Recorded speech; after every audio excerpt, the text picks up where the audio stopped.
The views expressed on the following broadcasts do not necessarily reflect those of KHLT, Take 12 Radio, or our affiliates. The opinions on this show should not be considered as medical, psychological, or professional advice and are those of the host, co-host, and guest. Take 12 Radio and KHLT Recovery Broadcasting are not affiliated with any particular 12-step fellowship. One day at a time with its failures and fears, with portion of pain and burden of care, we must meet.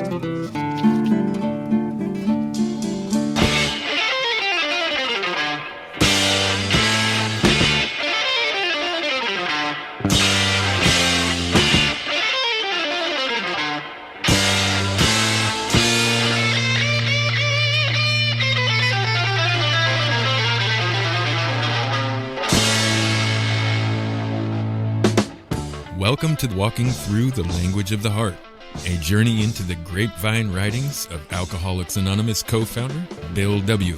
And now, here are your co-hosts, Chris S. and the Monty'man. Welcome back, one and all. Sorry we weren't here last week. You know, when you get when you get our age, should I say our age? I don't know if I want to drag Chris into it or not. You can. Sometimes you have to have procedures done. We'll just put it that way: procedures done on kind of a sort of regular basis, just to make sure that everything's working okay. And I had one of those things I had to do, and so we weren't here last week. But we're back on track now. Everything's good health-wise, and we're raring to go. And we are on episode 65 of Walking Through the Language of the Heart. Wow. Monty, I knew this was going to take a while when we started, but we've been at this. It has to be a year and a half now. Yeah. Oh, I love it. I do too. Yeah, I look forward to it. So tonight we're going to be reading an article Bill wrote called "Take Step 11." And it was written in June 1958. And this is one I'm really looking forward to because, personally, step 11, there's nothing that's been more instrumental in broadening and deepening my relationship with the divine than the practice in step 11. So this is going to be really interesting tonight. All right, and so many people, we have so many opinions and viewpoints within our 12-step fellowships, and I'm sometimes it's cause for concern. Most of the time, it's entertaining, and it's always good. Even ones that I don't agree with, I would have to say that I learn more from people that don't see eye to eye with me on issues than I do people that will just parrot what I say. You know what I'm saying? And so when it comes to steps 10, 11, and 12, I'm one of these guys. I don't necessarily think you have to work the 12 steps every year and all that. If you're living in 10, 11, and 12, then you're applying and implementing those spiritual principles on a regular basis. And so you don't need to do that. How about you? I believe that more today than I used to, because I'm living in 10, 11, and 12 more today. And it's been a long time since I've seen the need for going through, step 1 through step 12. But for a period of time, I was so poor at the practice of step 10 and 11 that I would need what Bill would describe as an annual house cleaning. Sure. But I think as this whole process becomes a way of life, and numbers, start not to matter as much as the behavior you're exhibiting in your life. I agree with you. I absolutely do. So let's see what Bill says about this. When it comes to the practice of AA's step 11, sought through prayer and meditation to improve our conscious contact with God as we understood Him, praying only for knowledge of His will for us and the power to carry that out, I am sure I am still very much in the beginner's class. I'm almost a case of arrested development. This is another example of Bill's humility. Sure. He so was not ever going to put himself on a pedestal as, as a perfect example of all this stuff, or learn from me, as I do this. Yeah. He was so adverse to that. So it doesn't surprise me he's saying that, but I'll bet you anything he was killing it, with step 10 and 11. Anyway, around me, I see many people who make a far better job of relating themselves to God than I do. Certainly, it mustn't be said that I haven't made any progress at all over the years. I simply confess that I haven't made the progress that I might have made, my opportunities being what they have been and still are. My 24th AA anniversary is just ahead. I haven't had a drink in all this time. In fact, I've scarcely been tempted at all. This is some evidence that I must have taken and ever since maintained step 1. We admitted we were powerless over alcohol, that our lives had become unmanageable. Step 1 was easy for me. Then, at the very beginning, I was fortunate enough to receive a tremendous spiritual awakening and was instantly made conscious of the presence of God and restored to sanity, at least so far as alcohol is concerned. Therefore, I've had no difficulty with AA Step 2 because, in my case, its content was an outright gift. Step 4 and Step 5, dealing with self-survey and confession of one's defects, have not been overly difficult either. So he's basically saying he had a really easy time with the first 5 steps. You know as well as I do. I bumped into somebody last night. I do a treatment center commitment, and this person came running up to me and wanted to tell me point blank. I've never talked to them before. Wanted to tell me point blank that step 4 scared them to death, and they don't think they should go anywhere near it because it's going to dredge up a bunch of stuff. Yeah, I've heard that. And a lot of times you do hear that, right, Monty? Yeah. I've heard people say that. In fact, I heard someone recently say that their drug and alcohol counselor suggested that they avoid it because it's just going to stir stuff that they've already dealt with. And I was like, wow. Oh, okay. That's kind of an oxymoron. It's going to stir up stuff they've already dealt with. Well, there's nothing to stir up if you've dealt with it. I know, right? Yeah. Oh man, listen. I have an enormous amount of respect for the people that get into addiction and alcoholism treatment as a profession. It's very low paid. It's very hard work. It's not it's not as much fun as it looks. You think you're just going to go from an AA meeting into a job and make money, and it's not. But there are some misinformed people who are treating us for alcoholism out there. I'll say that, just because a counselor says something, don't always believe it. Back it up with your own experience, back it up with some time-tested recovery literature is what I would say. Yeah, I agree. Of course, my self-analysis has frequently been faulty. Sometimes I've failed to share my defects with the right people. At other times, I've confessed their defects rather than my own. And at still other times, my confession of defects has been more in the nature of loud complaints about my circumstances and my problems. Wow. I've never heard a bad fifth step described like that, but I've heard steps like that, haven't you, Monty? Yeah. One of the things that I do today is when I'm hearing a fifth step, I ask them to really set aside the commentary. Yeah. So someone will have a resentment against somebody. Now, let me tell you a little bit about this somebody, it's Uncle Harry, and, I've known it. And they'll give you about 10 minutes of that. And then they'll go, now I'm going to read the resentment, and they read the resentment. And now I'm going to tell you why, that resentment, blah, blah, blah, blah, blah, blah, blah. And what they're doing is they're taking the wind out of the sails of the spiritual exercise of admitting admitting Yeah. your faults. Yeah. They're half justifying it. And so I'll ask the people to really keep the color commentary to a minimum. And normally that doesn't stop them either.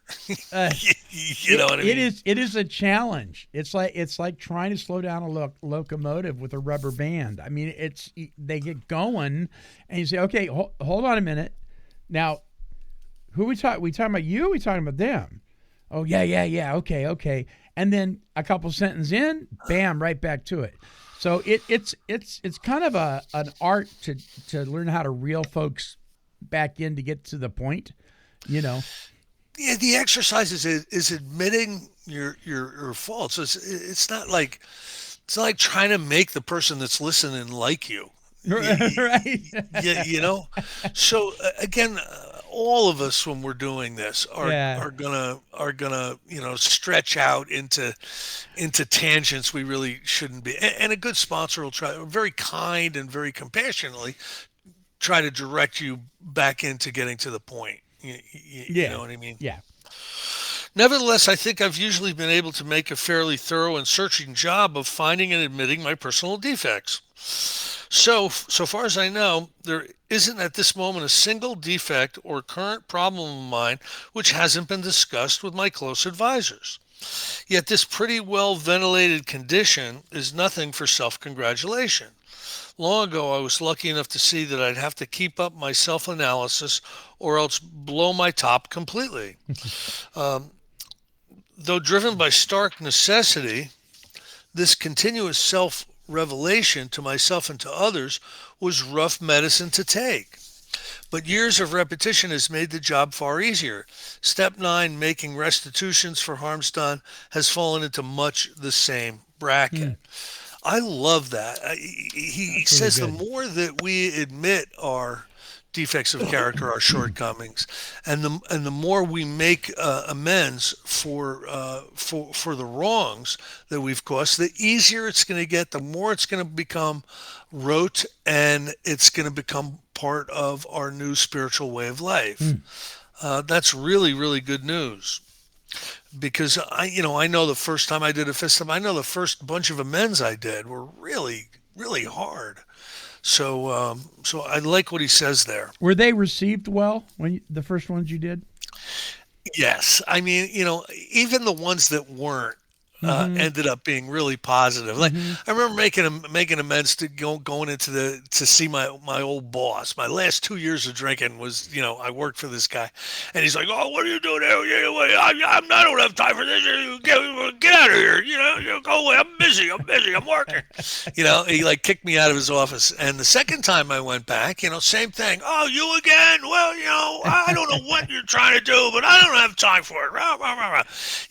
But what happened was I walked into a barber shop to get my hair cut, and he was sitting in there waiting to get his haircut, Monty, and I sat down next to him and I got it done. And and we mended fences. He ended up doing jobs for me, and we were cool, like the scale had been tipped to a balance. Yeah, and that's nice. And that was like the worst amends I had, Right. And it ended up good. So Yeah. I'm really into all this. In step 12, carrying the AA message to others, I've found little else than great joy. We alcoholics are folks of action, and I'm no exception. When action pays off as it does in AA, it's small wonder that step 12 is the most popular and for most of us the easiest one of all. I think, Monty, you and I do the 12 step, and we're not even conscious that we're doing the 12 step. It's just about being available, Yep. for other human beings. Yep. You know what I mean? Yep. I'm not like checking off my 12 step box. Right.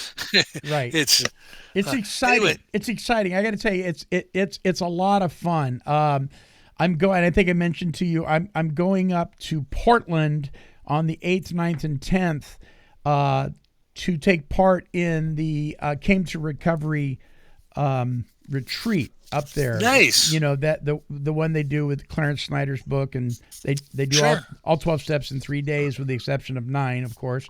And I'm able to take a couple of my sponsees with me and one of my co-hosts. So just doing that, being with those guys, and going through this in a little different way than what they've used to going through it with me. It's fun. I am looking forward to it. I had a buddy of mine say to me, he goes, "You think that you like that? That's fun doing that?" I go, "Yeah, it's a hoot, man. It really is. It's a lot more fun than it looks. It really, So there's a guy who was sponsored by Clarence named Mitch K. Okay, he's from my area. He's from the Northeast, and he wrote a book called How It Worked. Okay, and he wrote this based on all the conversations that he'd had with Clarence Snyder, and it was published back in the 90s, right? And then it went out of print for a long time. You can now get it again. It was going on eBay for hundreds of dollars, when it was out of print. But it's back in print now, and I know Mitch, and after you go through that retreat, you might want to check it out. It's probably the most cohesive, explanation of the Clarence Snyder method. Yeah. And it really was closely aligned. Clarence did some things that Bill sure didn't do, and did some things that Dr. Bob didn't even do.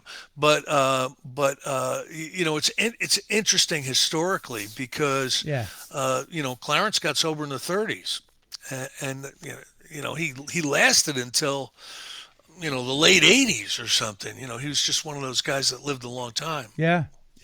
Cool. So anyway, this little sketch of my own Pilgrim's Progress is offered to illustrate where I and maybe lots of other AAs have still been missing something of top importance. Through lack of disciplined attention, and sometimes through lack of the right kind of faith, many of us keep ourselves year after year in the rather easy spiritual kindergarten I've just described. But almost inevitably, we become dissatisfied. We have to admit we have hit an uncomfortable and maybe a very painful sticking point. 12-stepping, talking at meetings, recitals of drinking histories, confessions of our defects, and what progress we have made with them no longer provide us with the released and the abundant life. Our lack of growth is often revealed by an unexpected calamity or a big emotional upset. Perhaps we hit the financial jackpot and are surprised that this solves almost nothing, that we are still bored and miserable notwithstanding. He's talking about a sober bottom. He's talking about a plateau. Many of us experience this, Monty, where there just doesn't feel like there's continued growth. It doesn't feel like we're getting out of all of this stuff what we used to get out of it, and it's just a blank spot. The mistake you can make when you get into this is to stop doing the things that you're doing. Right. You know what I mean? Yep. You got to do it anyway. You just do. I appreciate Dr. Berger's book, 12 Essential Insights Toward Emotional Sobriety, and the tagline is "Getting Your Recovery Unstuck." We get to that place where it's like we hit a desert experience. We get a dry spot. It's like, is this all there is? And the all is quite a bit, but we minimize it because we've forgotten from whence we came sometimes. And it's not just with AAs, No. the dark night of the soul. You know that book, right? Yes. It was written by St. John of the Cross or whatever. He talks about being in that wasteland, where he doesn't feel the presence of God, and that's all he's been doing his whole life is spiritual practices to get close to God, and it just happens. But the one mistake you can make is to stop chopping wood and carrying water. Yeah. Yep. As we usually don't get drunk on these occasions, our bright-eyed friends tell us how well we're doing. But inside we know better. We know we aren't doing well enough. We still can't handle life as life is. There must be a serious flaw somewhere in our spiritual practice and development. What then is it? The chances are better than even that we shall locate our troubles in our misunderstanding or neglect of AA Step 11, prayer, meditation, and the guidance of God. The other steps can keep most of us sober and somehow functioning, but step 11 can keep us growing if we try hard and work at it continually. If we expend even 5% of the time on step 11 that we habitually and rightly lavish on step 12, the results can be wonderfully far reaching. That is an almost uniform experience of those who constantly practice step 11. That's an interesting paragraph. I know a bunch of speakers. They're convention style speakers Yeah. who take a year off. They rotate out. Right? I'm not going to be speaking this year. Instead, I'm going to be really digging in to step 11. And and that makes a lot of sense. I have not done that, but I have really thought about doing that. Taking a year off just for the total house cleaning, where Yeah. I focus like crazy on 10, 11, and 12. Chris, just about every spiritual leader and giant, you hear their stories. They do that. They take sabbaticals. They go Yeah. off. They go off in the wilderness. Some very literally, fasting and praying, and it can be a very dry experience. But sometimes in those desert experiences is where we grow the most. I love what he says here. He says, but step 11 can keep us growing. 10 and 11 and 12 have been referred to as maintenance steps. But I challenge that, because if that's all you're doing is maintaining a 57 Chevy, you're never taking it out of the garage, you're just waxing it every day, someday you're going to start that thing, it ain't going to start. So continuing to grow steps is what I think these three are, more than maintenance. I love what you said about about solitude, and so a group of people that I've kind of amateurishly studied are the Desert Fathers. Yes. Right? They really are the people who built what the philosophical construct of Christianity today. But they're just very interesting. They went all in, the mystics, right? Yes. And I read a book not long ago that was really fascinating. It was called The Solace of Fierce Landscapes. And it's this guy who's an incredibly devout, Christian, loves God like crazy, and he studied all great revelations in religious history, and like Moses going up on the mountain, Right. Jesus going up on the, like it's either a desert or it's a mountain. These fierce landscapes, Yeah. and what happens out in them, is revelatory. So God can be in the quiet, fierce landscapes. Yes. And it was absolutely. a fascinating book. And while he's going on all these sojourns, his mother is dying, and he's having to take care of his mother. And it's a long, protracted illness where he really had to do everything for her for years, something that would just wear any of us out. Wow. And so he's got that on the left, and he's got the studies of the Desert Fathers on the right, and it was kind of a fascinating book. Anyway, it says in this article, I'd like to develop step 11 further for the benefit of the complete doubter, the unlucky one who can't believe it has any real merit at all. In lots of instances, I think that people find their first great obstacle in the phrase, God as we understand him. The doubter is apt to say, on the face of it, nobody can understand God. I half believe that there is a first cause or something, and maybe a somebody. But I can't get any further than this. I think people are kidding themselves when they say they can. Even if there were a somebody, why should he bother with little me when in making the cosmos run, he already has plenty to do? God's keeping Saturn on his axis, Monty. He's not really worried about, me and my job.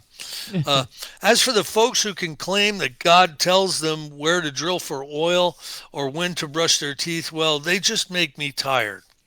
Our friend is clearly one who believes in some kind of God, God as he understands him, but he doesn't believe in any bigger concept or a better feeling about God to be possible. So he looks upon meditation, prayer, and guidance as the means of self-delusion.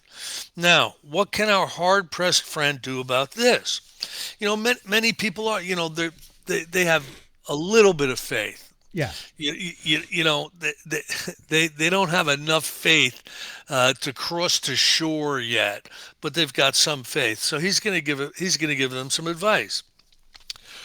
Well, he can strenuously try meditation, prayer, and guidance just as an experiment. He can address himself to whatever God he thinks there is, or if he thinks there is none, he could admit, just for experimental purposes, that he might be wrong. This is all important. As soon as he is able to take this attitude, it means that he has stopped playing God himself. His mind has opened. Like any good scientist in his laboratory, our friend can assume a theory and pray to a higher power that may exist and may be willing to help and guide him. He keeps on experimenting, in this case praying, for a long time. Again, he tries to behave like the scientist and experimenter who is never supposed to give up so long as there is a vestige of any chance of success. As he goes along with his process of prayer, he begins to add up the results. If he persists, he will almost surely find more serenity, more tolerance, less fear, less anger. He will acquire a quiet courage, the kind that doesn't strain him. He can look at so-called failure and success for what they really are. Problems and calamity will begin to mean instruction instead of destruction. He will feel freer and saner. The idea that he may have been hypnotizing himself by autosuggestion will become laughable. His sense of purpose and of direction will increase. His tensions and anxieties will commence to fade. His physical health is likely to improve. Wonderful and unaccountable things will start to happen. Twisted relations in his family and on the outside will unaccountably improve. Just like in the steps, he's laying off on a bunch of promises for us. These are really 11-step promises that aren't in the big book, Monty. Yeah, this is a great 3 paragraphs to read somebody who is struggling in this area. This is excellent. I think so, and I think I know where he got this. Frank Buchman, who was the principal founder of the Oxford Group, used to do an experiment with people.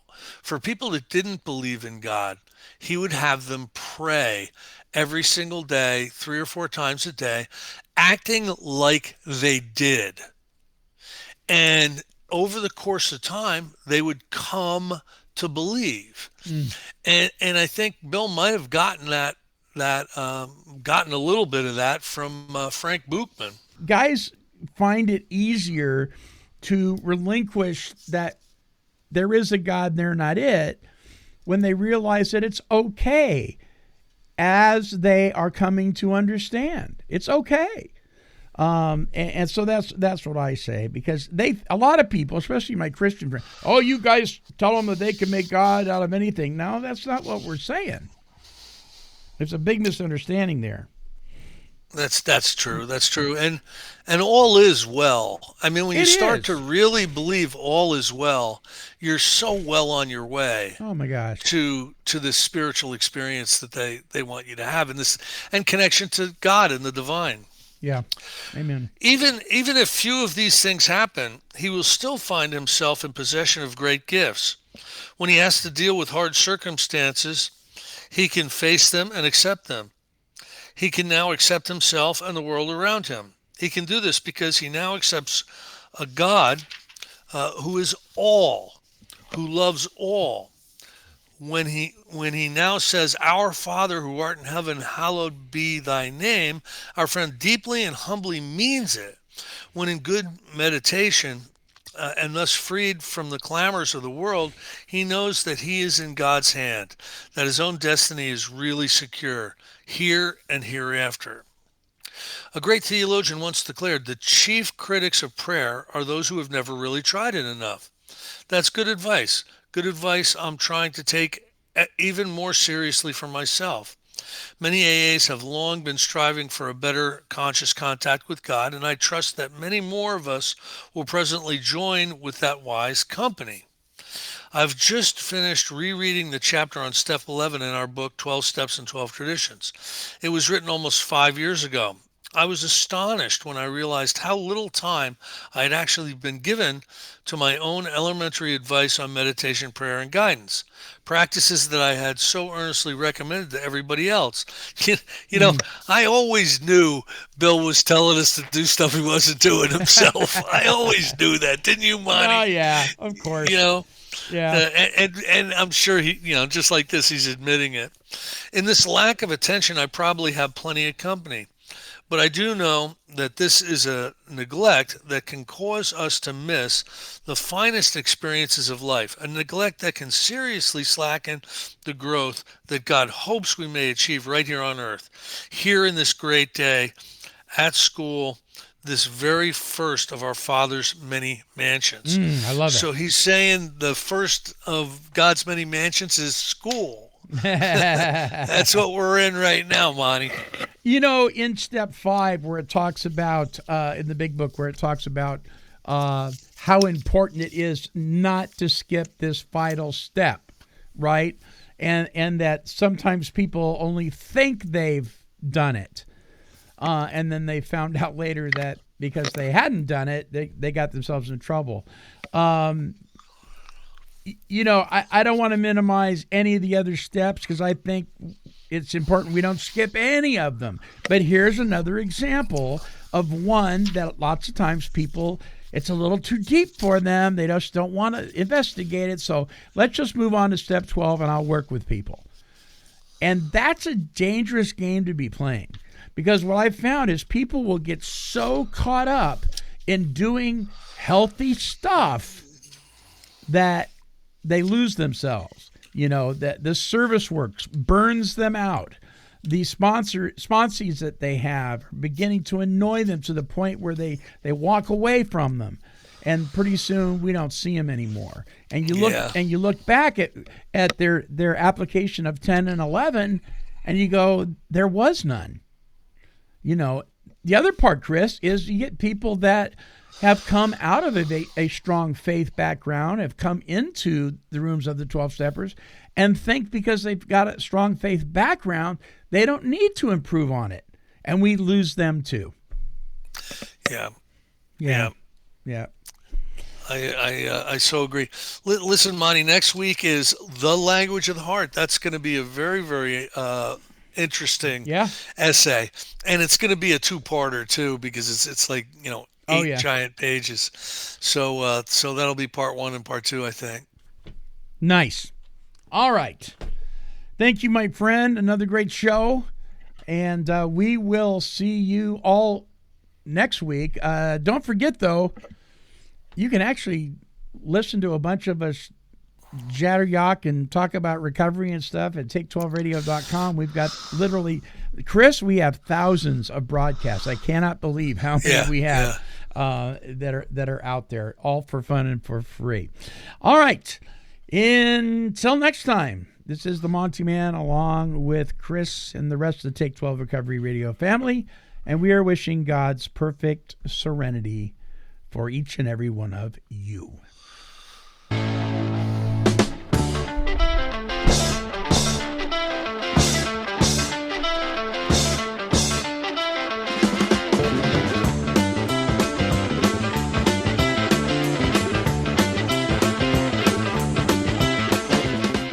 For more recovery workshops with Chris S. and the Monty'man, visit our website at take12radio.com and click on the Recovery Workshops banner.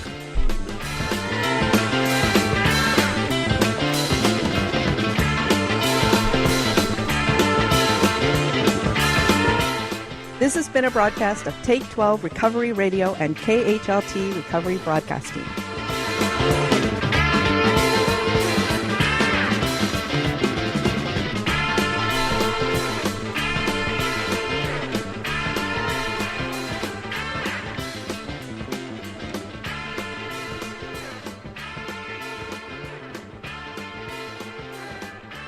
This has been a Chicken and a Pig production.